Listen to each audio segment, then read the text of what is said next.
இந்த பதிவில் நோய் என்னும் சொல்லை பற்றி ஒரு சின்ன ஆராய்ச்சி. தமிழில் ஒரு தனி சிறப்பு என்னன்னா, உயிர் எழுத்து, மெய் எழுத்து, உயிர்மெய் எழுத்து அப்படின்னு 3 உண்டு. உயிர், மெய். மெய்னா உடம்பு, உயிர்னா உடம்புக்குள்ள இருக்க உயிர். தொல்காப்பியர் சொல்றாரு, உடல் மேல் உயிர் வந்து ஒன்றுவது இயல்பு. கவனிங்க, எழுத்துக்கும் இந்த உடம்புக்கும் உள்ள ஒரு தொடர்பு. உடல் மேல் உயிர் வந்து ஒன்றுவது இயல்பு. வண்டி இருக்குது, மாடு இருக்குது. மாடு இருக்கிற இடத்துக்கு வண்டியை இழுத்துட்டு போக மாட்டாங்க. வண்டி இருக்கிற இடத்துக்கு மாட்டை கூட்டிட்டு போய் பூட்டுவாங்க. அதுபோல உடம்பில் உயிர் வந்து சேரும். இது ஒரு தத்துவமான ஒரு கருத்து. இது பின்னாடி நான் விளக்கிறேன். உயிர் உடம்புக்குள்ள போகுமா, உடம்பு உயிரோடு சேருமா, உயிர் உடம்போடு சேருமாங்கிற தத்துவம். இதை இப்போ அப்படியே வண்டி, மாடு அது மாதிரி உயிர் எழுத்து 12 எப்படி உயிர் தனியாக இயங்கும், உடம்பு தனியாக இயங்காது. ரெண்டும் சேர்ந்தாதான் இயங்க முடியும். மாடு வண்டி சேர்ந்தாதான் ஓடும். அல்லது மாடு தனியாக இயங்கும், வண்டி தனியாக இயங்காது. அதுபோல எழுத்துல உயிர் எழுத்துக்கள் 12க்கும் பொருள் இருக்கு. ஆனா ஒரு பொருள், ஆனா ஒரு பொருள், ஈனா ஒரு பொருள், ஈனா ஒரு பொருள். ஒரு தனி எழுத்துக்கு பொருள் உண்டு. உயிரெழுத்துக்கள் 12க்கும். மெய்யெழுத்துக்கள் 18. எப்படி உடம்பு தனியாக இயங்காதோ அது மாதிரி மெய்யெழுத்துக்களுக்கு தனித்து இயக்கம் இல்லை. இக்கு, இச்சு, இட்டு, அதெல்லாம் மெய்யெழுத்துக்கள்.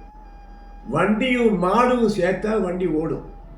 அது மாதிரி உயிரெழுத்துக்கள் மெய்யெழுத்துக்களோடு சேர்ந்து உயிர்மெய் ஆகிற பொழுது இக்கு பிளஸ் ஆ, கா ஆகுது. கான்னா அர்த்தம் இருக்கு, சோலைன்னு அர்த்தம், அல்லது காப்பாற்றுன்னு அர்த்தம். ஆக வண்டியும் மாடும் சேர்ந்தால் இயங்குவது போல உயிரெழுத்தும் மெய்யெழுத்தும் சேர்ந்தால் உயிர்மெய் எழுத்து இயங்குகிறது. அப்போ ஒரு சொல் ஒரு பொருளை உணர்த்தும். உயிரெழுத்துக்கள் ஒரு சொல் ஒரு பொருளை உணர்த்துவது போல உயிர்மெய் எழுத்துக்கள் ஒரு சொல் ஒரு பொருளை உணர்த்தும். எதுக்காக இதை சொல்றேன்னா, நோய் அப்படின்னா அது 2 எழுத்துக்கள் இருக்கு. நோ, எகர ஒற்று. நோன்னு சொன்னாலே நோய் தான். அது நோ என்ற சொல் பிடியை குறிப்பது, நோயை குறிப்பது. அதோட ரூட் என்னன்னா நொய். அரிசியும் நொய்யா போச்சு அப்படின்னு சொல்ற வழக்கில் நைந்து போச்சுன்னு அர்த்தம். நொய் அப்படின்னா நைந்து போதல். அது கஞ்சிக்கு தான் பயன்படும், அரிசியாக சாப்பிட முடியாது. அதுபோல நொய் போன்றது உடம்பு ஆட்சி அர்த்தம். அதான் நோய். உடம்பை நொய்து போகுமாறு செய்வது, அது நோய். பிணி அப்படின்னு இன்னொரு சொல்ல பயன்படுத்துகிறோம். நோய் அப்படின்னா இட்ஸ் சொல்ல பெயின், அவ்வளோதான். தலை நோய், வயிற்று நோய், அதுதான் புற உறுப்புகள் தொடர்பானவற்றை தான் நோயின்னு சொல்கிற ஒரு மரபு. இப்போ டயபெட்டிஸ் ஒரு நோய், கொலஸ்ட்ரால் ஒரு நோய், அது மாதிரி இருதய நோய் எல்லாம் அப்படி சொல்கிற மாதிரி அது பொது வழக்கமாக ஆயிடுச்சு.